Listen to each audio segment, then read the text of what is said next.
તો જો મમ્મી છે ને શાક લેવા ગયા હતા. હવે જોઈએ મમ્મી શાક લેવા આવીને હું શાકમાં લઈને આવ્યા છું. હું મમ્મી શાક લઈને આવ્યા છો તમે?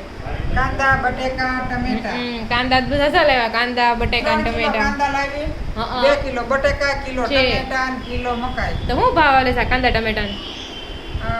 બટેકા પસંદ 2 કિલો અને કાંદા પસંદ 2 કિલો. લે તો બે હરખા ભાવ ના? હા પછી સારું કહેવાય.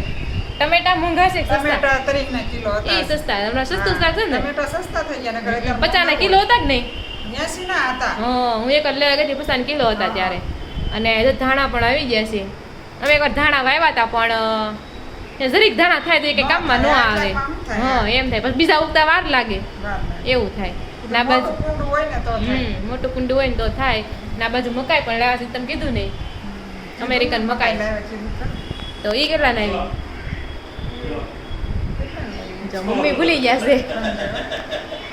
તો ચાલો હવે તમે કોમેન્ટ કરજો કે તમારે ત્યાં કેવું સસ્તું મોંઘું શાક મળે છે. 30 ની કિલો. બરોબર. અમારે તો અત્યારે સુરતમાં આ ભાવ હાલી રહ્યો છે. તમે કોમેન્ટ કરો તમારે કયો ભાવ છે.